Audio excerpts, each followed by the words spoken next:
Бір-біріміздікі міндет. Осы жерде отырған шығар, намаз оқығаныма 8 жыл болды, оразаға ұстағаныма 9 жыл болды, Меккеге 11 рет бардым деген трудовой книжкасын көтеріп жүргендер. Кішкентай бір балаларға ең болмағанда сурет салып, көрсетейін жан бер деп айтады о дүниеде, бұл харам. Сөйтсек енді қобыз харам деп жатыр. Дін мәдениетке ешқашан қарсы келмеген, дін мәдениетті қолдаған. Енді біздің кішкентай мынандай бала, мен ана шетелдің жаңалықтарын қарап отырсам, Қазақстанды айтып жатыр. Осы Қазақстан деген мемлекетте бір бала әкесін ұрып өлтірді деп біздің болған оқиғаны шығарып қойыпты. Жамбыл облысында өзіңіз көрдіңіздер. Шешесі өзінің баласынан екіқабат болды. Кеше үлкен ақсақал, 70-ке келген ақсақал болмағанда кім қолындағы бауырының қызын екіқабат қылып болып отыр. Не болдық біз? Қандай хайуан, екеш хайуан өзінің үйірінен шаппайды. Біз қандай күйге түсіп қалдық, түбіміз не болады, қайда кетіп бара жатырмыз, экономиканы жүгіріп жатырмыз, ел, мемлекет әйтеуір бір жол жасайық, мектеп салайық деп жүрген кезде, мына жағымызбен, ырдуымызбен, дырдуымыз шығып жатса, қандай болашағымыз не болады бұның құрлығы. Сондықтан дін деген тек қана оранып алып, ла илаха илlallah деп айтып отыру емес. Дін деген алға басу, оқу, өлу, талпыну, болашаққа жұмыс істеу, қолынан түк келмейді екен. Ең болмаса мешайт етпе депті ғой біреу. Біреуге қиянат жасама, біреуге жамандық жасама. Өз қолменен жасалған жамандық бұл ең үлкен жамандық. Одан өткен жамандық адамның жүрегін жаралау. Мешітті қиратсаң, Меккедегі Қағбаны қиратсаң, оны біреу соққан, Ибрахим пайғамбар соққан, қайта тұрғызады. Проблема жоқ. Адамның жүрегін қиратсаң, көңілін қиратсаң, бұл Қағбаны қиратқаннан ауыр, білесіздер ме? Меккедегі. Неге? Өйткені атаң қазақ адамның көңілін қалдырма деп сұраған. Бір өмірде бір өмір арақ ішіп, бір жігіт ойланып, осы арағымды қояйын деп, бірінші рет мешітке кіріпті, байқұс. Бірінші рет кіріп, енді намазға тұрғанда, ұмытып кетті, телефонын өшірмей кіріп кеткен. Содан намазға тұрғанда телефон жырлаған. Алкаштың музыкасы, алкашный музыка ғой. Сөйтіп ойнап атаны өшіремайды, байқұс, бүйтіп өшіремайды. Әйтеуір музыкада бітеді, намазда бітеді. Соны имам бұрла салған кезде қасында тұрған жігіт өшірмейсің бе телефон депті. Ар жағында біреу, өшірем телефоныңды дейді. Имам бұрылып, қайсыңа өшірмеген деп. Ана байқұс жаман сөздерді естіп, менмін дегеннен кейін келіпті, бүткен өмірде бірінші рет кіріп едім мешітке. Қой, бұлай болмайды деп, барып қайта кафеге барып, ішке шетін жеріне барып қайта. Қайта барып 200 грамды құй депті. Қайта құйыпты, тағы 200 құйды, 400 ішіпті. Соны тағы бір шейін қолы қалтырап, дірілдеп, стакан жерге түсіп кетті байқысын. Стакан сынса, енді кафе ұрсатын болды қоймаған деп, бетіп шишаларын тере бастаса, сынықтарын біреуге барқасынан қағыпты. Бауырым сынса сынсын, көңілім сынбасын, тұра қой депті. Бүйтіп қараса, сен кімсің десе, кафенің хозяинымын депті. Бұл сөзді маған молдалар айту керек еді ғой деп айтады дейді мешітте. Сен айтқан, сөйтсе дейді, онда болды, мен ішіп өлем деп байқысы еді, ішіп өліпті ғой байқысы.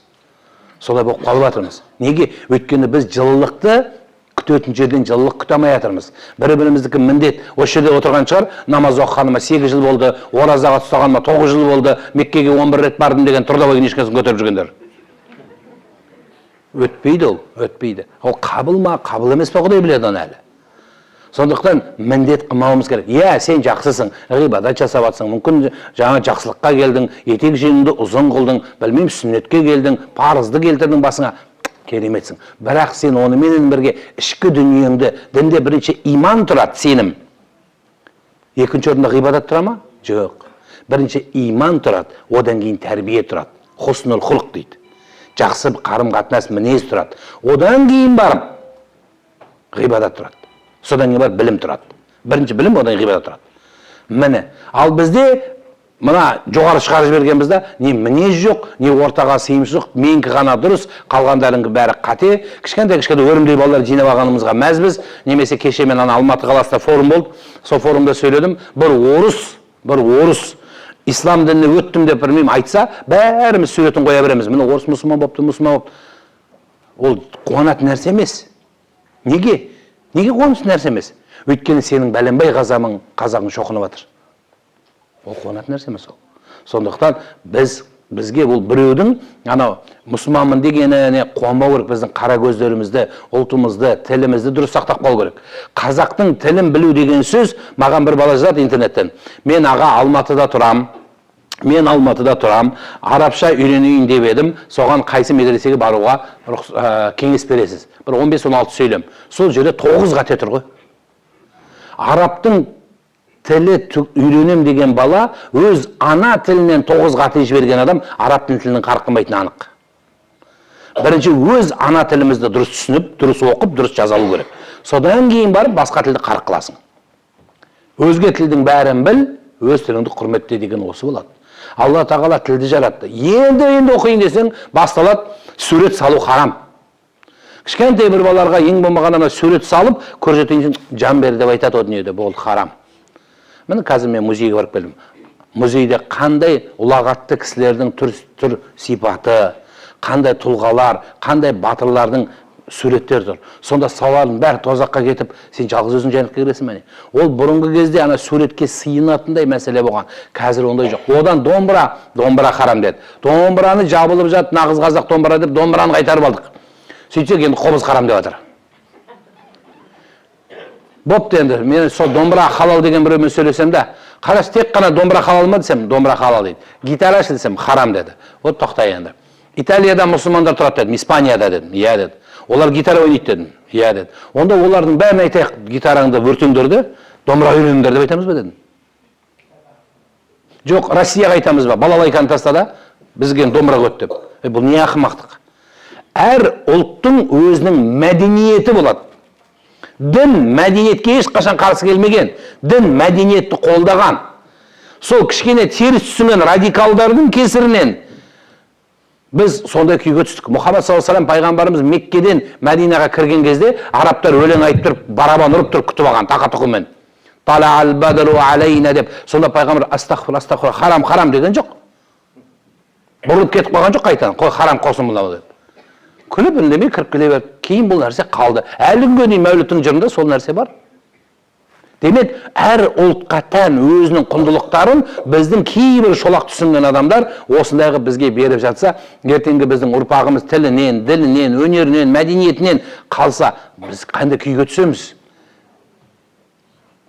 Ауғанстанда сонау ескі ғасырлардан не қалған? Тауды қашап тұрып, бұддалардың суреті болған.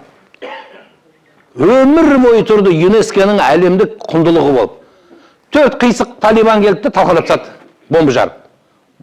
Ешкім зияндық жасаған жоқ еді. Тұрған дүние, ешкім сиынып атқан жоқ мүсінге. Онда пирамиданы да қирату керек онда, бүйтетін болса. Міне біздің шолақтық, соқыр сенім қайда алып келетіндігі. Жоқ, біз ондай сенімнен шығуымыз керек. Бізде өлең айтатын, жыр жаттаған, Димаш сынды, біздің ұлттық құндылығымызды білген, кешегі Париждің төріне шығып тұрып, Әміре Қашаубаев атамыз неге біздің өнерімізді көрсетті? Онда біз сондай болар ма едік? Сол үшін барша біздің жастарымыз дұрыс түсініп, дұрыс қорытынды шығару керек. Біз мұсылманбыз, қатаң қазақ мұсылман. Бірақ сен сенбеймін десең, ол да ықтиярың. Біз сені зорламаймыз. Өйткені конституция бізде солай құрылған. Біз зайырлы мемлекетпіз. Біреудің ұстап алып тұрып, сен намаз оқымасаң кәпірсің, бүйтпесең кәпірсің дей алмаймыз. Мынандай мұрынбоқ бала әке-шешеге ақыл үйретеді. Бүйтпесең тозақсың деп. 90-шы жылдары бір мектепке бір сондай адамды шақырған ғой, діндарды. Ол кіріп алыпты да, айтты бір нәрселер айтса керек, содан кейін сұрақ қойыңдар депті. Сөйтсе бір бала сұрақ сұрапты, намаз оқымаған адам тозаққа бара ма аға депті. Сөйтсе тозаққа барады депті. Біздің класс жетекші оқымайды аға депті. Тозақ депті. Директор мен завучта оқымайды, екеуі қосылып алып депті. Үшеуі бірақ кіреді депті. Мен сыныбымда ешкім оқымайды депті намаз. Бәрі тозаққа түседі депті ғой, 4-ші кластың балалары. Сонда жәннетте сіз екеуміз ақ боламыз, қалған жақ пустой бола ма депті ғой. Қалай болады бұл? Не сөз бұл? Сондықтан бұндай шолақ түсініктен біз шығуымыз керек. Құдайдың ризалығына намазбен де, оразамен де, мейіріммен де, хадисті бәрел, дәл келтіріп берейін, түсінбей айтқанда бар шығар.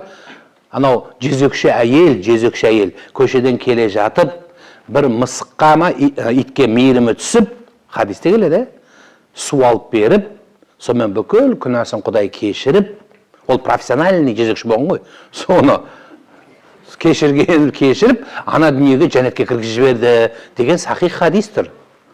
Ол әйел намаз оқымаған. Не болды сонда? Қалай болды? Демек, мейіріммен де, мінезбен де, жақсылықпен де жетесің. біреуге қамқоршылық қылумен де жетесің.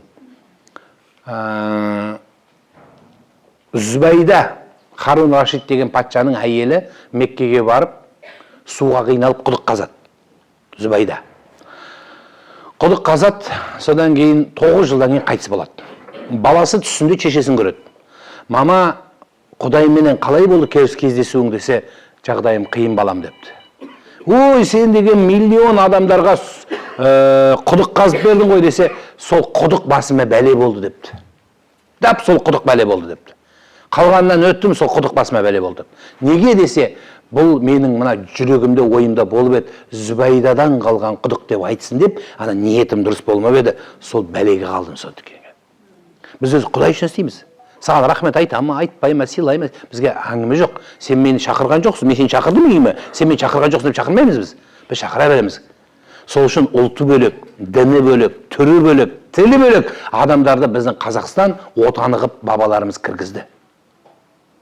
Бір грузиндердің біздің аталарымыз кіргізіп үйіне, ана репрессия кезінде бір күн бе 2 күн қондырған екен. Сонда жаңа грузин қолына Библиясын алып оқып отырған екен түнде. Сөйтсе ана не істеп жатыр деп сұраса, қасиетті кітабын оқып жатырмын депті. Сөйтсе біздің апамыз айтады барыпты да құман әкеп беріпті. Қасиетті Құранды, кітапты депті, дәретпен оқи дей бала депті ғой. Ана түнде тұра сал оқыған ғой. Сонда біздің аналарымыздың пейілінің тазалығы ғой, қасиетті дүниені дәретпен ұстайды деп, ана түні ұйықтап дәретсіз қалай ұстап жатсың дегені ғой. Міне біздің қандай тазалығымыз, міне осындай пейілдің өзі былай жетеді. Өзі ең жақсы дүние біреуге қиянат жасама деген дүние. Баланың тұсауын кесеміз, не үшін? Ала жіпті аттама деп. Қазір модасын шығарып жіберіп, ішекпен, жіппен, осы жақында алтын жіппен кесуге шықтық уже. Байлар құтырып жатыр ғой, енді алтын сепішканы кесу керек қазір бара-бара. Тозығымен, озығымен тозығын шығарып жатырмыз. Бабаларымыз жіппен, оның өзіне үшін біреудің ала жібін аттама, біреудің қиянат жасама біреуге деген жақсы сөз еді сізбен бізге.